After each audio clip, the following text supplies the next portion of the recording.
Valheim is an early access game that was released in February of this year. It's an open world survival game with optional co-op components.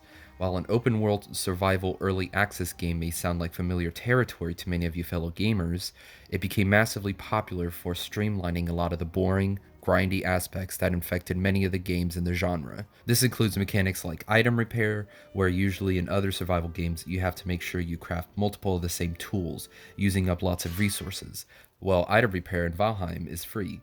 While that may seem small, it makes all the difference, not wasting your time by having to gather more resources for tools, and I think this small change is emblematic for the entire streamlining process of the game.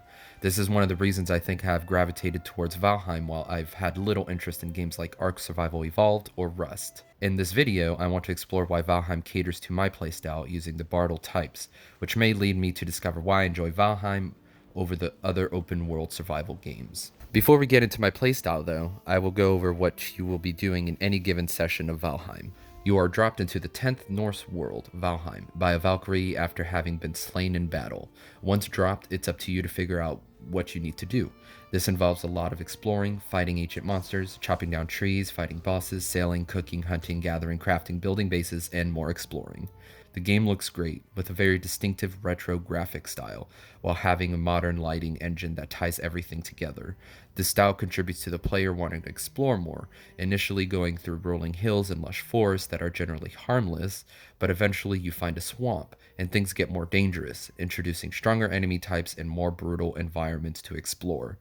In order to fully progress, you need to kill bosses, which will drop a key item you need in order to progress. For example, the first boss you'll likely encounter is what I call the deer boss, but its name is Ichthyr? Anyways, it's a deer with the power to summon lightning, but when you kill it, it'll drop some deer antlers, which is the only crafting component you can get in order to mine in the dark forest biome. This is when mining becomes an important aspect of the game, because in order to become stronger, you'll need to mine loads of copper and tin. This is also the time when you're likely to build your main base, or at least it was for me. This base that you are seeing on screen took me way longer than I care to admit to build, and I'm not even done with it yet. With that, I think it's time to talk about how all of these components cater to my playstyle. According to the Bartle type, I'm primarily an explorer with some killer tendencies.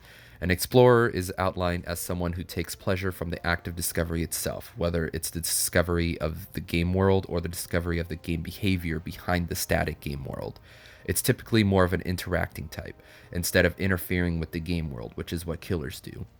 Killers like to manipulate their environment, or players, because they want to exert control. I think Valheim exemplifies these types perfectly, for myself anyways. The whole point of the game is to reclaim the game world, or exert your control over it.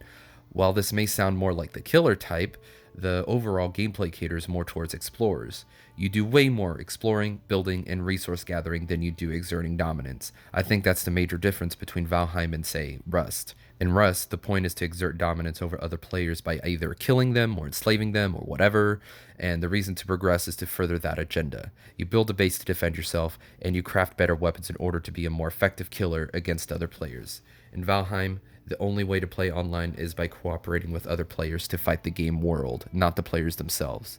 It encourages you to help each other instead of trying to dominate each other. Overall, I really like Valheim, and I put in a lot of hours in it in a very short time frame. I haven't progressed much, but I think that is the appeal. You can move at your own pace without the fear of losing everything. I plan on waiting for it to be completely finished before I put any more time in it though, and I can only imagine how many more hours I will put into it once the game is fully realized. Anyways, this is Robbie, and thank you for watching.